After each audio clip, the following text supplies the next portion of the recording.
This is the Hidden Killers Podcast with Tony Bruschi and continuing coverage of the case against Bryan Kohberger.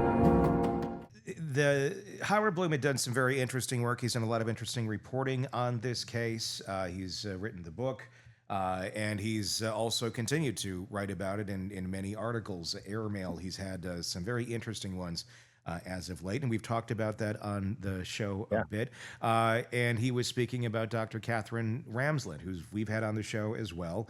Very respected criminal psychologist. She's one of the best in the world at this, and the utmost respect there. His theory was that maybe Kohberger was doing this in a weird, sick way to try and impress her.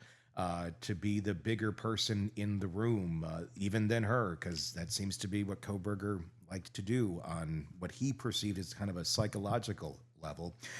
He also had said stuff in there about that Catherine had some sort of contact with the family. Catherine has responded to that, actually, directly to us.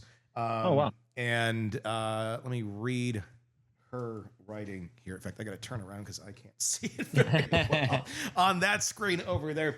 I heard your podcast. I have recently made a statement in response to Bloom's allegations because it's not about Kohberger, it's about me. I had no email correspondence with Bryan Kohberger while he was at WSU. He has not been in touch with me since his arrest. I called his parents as a gesture of kindness, but I do not advise them about the case. I did not call them hours after the arrest, as Bloom claims. I have never talked to his sister about any book. I did not broker anything regarding a lawyer. I have not been invited by the Kohbergers to Idaho. I don't know where they'll be staying. I don't know who Bloom's source is or why he reports information for which he has no proof.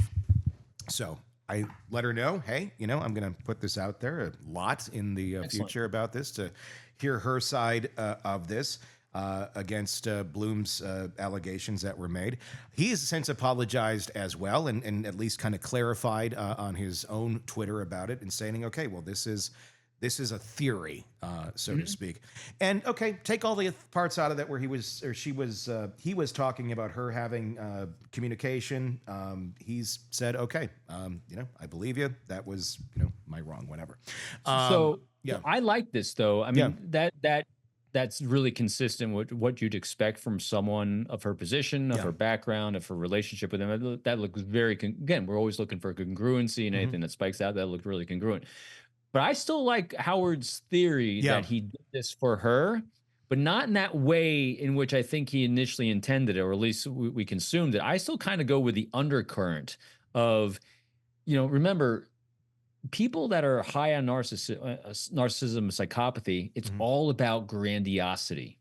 And the idea that he had a connection with her or liked her focus, liked what she did, was impressed by her, the grandiosity, by her accolades. Like you said, she's world renowned.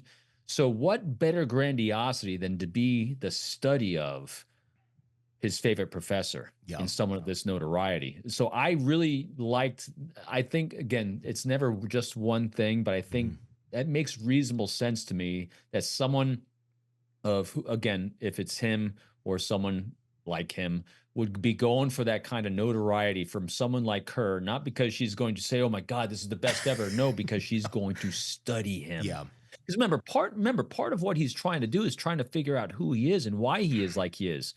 What better person to try to figure out that than her? Yeah. And so if he can do something to get her attention as a case study, will that not help him to understand who he is a bit better? He would be infamous. He would live in infamy. Infamous with the greatest of grandiosity. And he can continue to contribute by killing even more. He could, and he could eventually end up teaching about himself. Yes. Without anybody knowing it. And it seems like, on the surface, a bit of a stretch, but if you've been looking at this case as closely as we have been for 3 years, it makes sense. And at the beginning, one of the things I said, and it didn't make a lot of sense, but I kind of felt it, was why did he do this? Was it because, he was jealous of the lifestyle of these kids, that he couldn't get the girls? Like, could that be contributing factors? I could see some of that in there, certainly. I think that's part of it. But I do think what I've always felt on this is he did it because he wanted the experience. because Yeah. he values education. He values expertise in this area and the rush. A response. But at the end of the day, it's not necessarily he gets, I think, more of a rush of being that character. Because he got rushes, I think, from looking at these characters like the Bundys and all of this. Yeah. And if he could become that character, maybe if he becomes that character, the people he looks up to, and he's better than, then he can feel good about himself.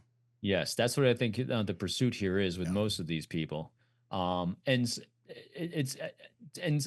whenever anyone comes out, so you got Howard Bloom and other people that have done deep dives on this. When anyone that does that kind of deep dive research says something, I always pay attention because there's something there. Yeah. And so so in my mind, it's like, how do we take that little glimmer he's got of something here and actually kind of try to make it fit? And that's how I think we do this here, because I don't think it should be dismissed. I just don't think it was the original potential way that we took it is like, oh, he's trying to impress her. Nah, I think he's trying to get her. I think he was using her as a tool, like all psychopaths do. She was going to be a tool to allow him to be better, to be what he wants to be. Yeah.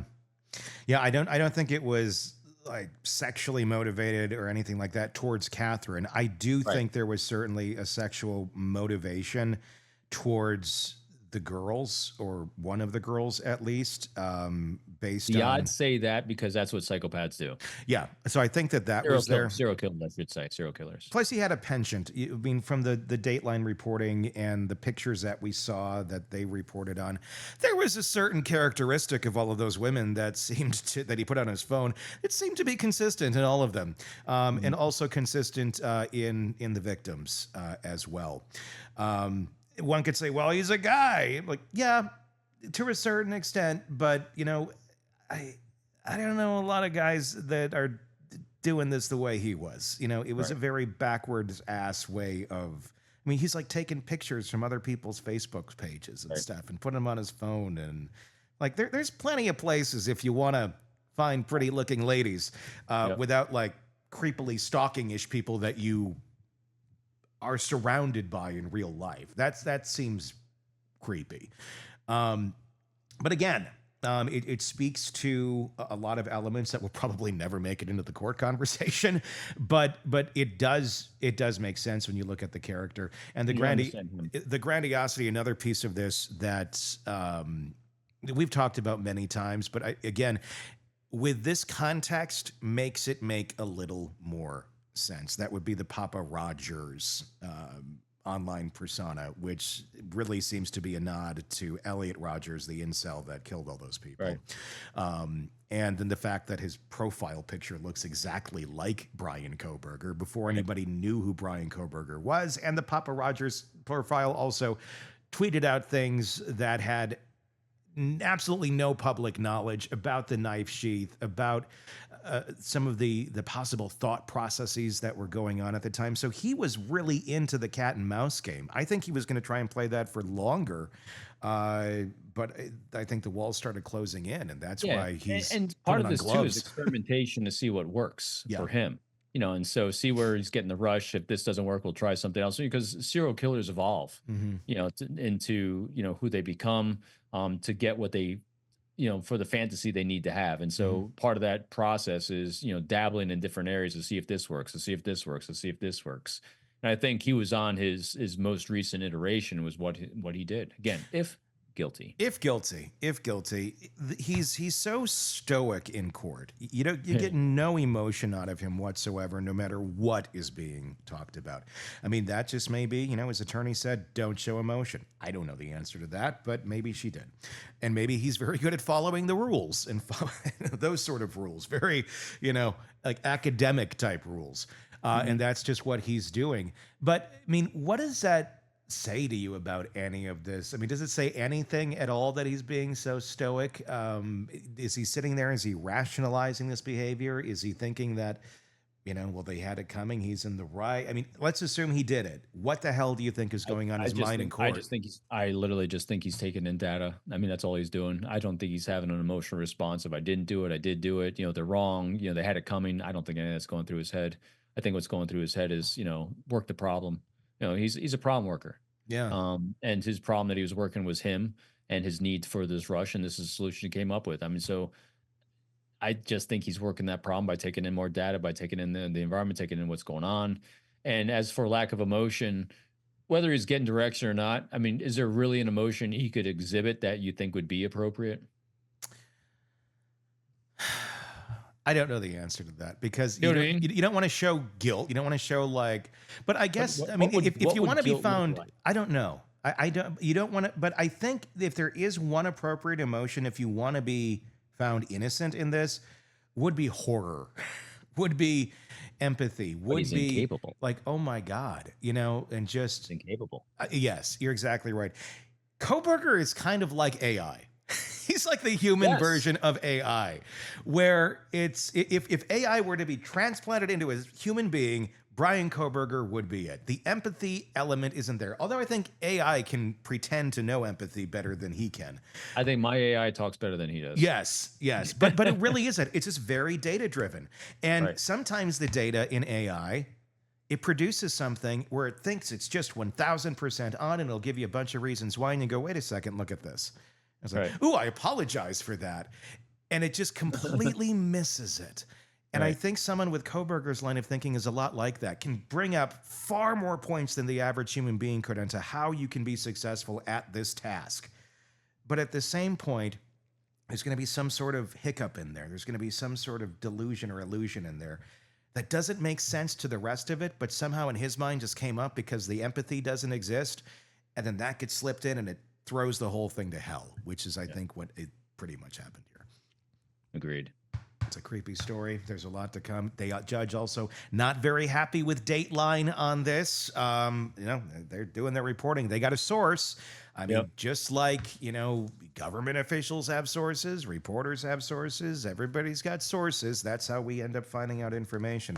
But he's not happy. He is diving deep into this, putting an order in that everybody needs to preserve anything on their phones as of right now who had anything to do with this case, because he wants to find that leak, because what came out in Dateline was not supposed to be coming out before court. So some big pieces there. Makes you wonder what other big pieces are going to come out. The source hasn't too, because I think from the very beginning he's doing all he can to mitigate any potential appeals, which we know are going to happen. So he's doing the best he can on that, and that plays into it. Certainly does. There's certainly a lot more to come, and the trial is literally, we're almost to June. What do we got here? Wow, we're like 2 months away. Finally. This is going to be fascinating.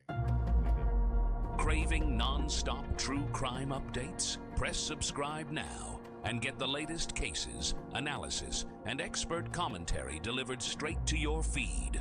Only from the Hidden Killers podcast and True Crime Today.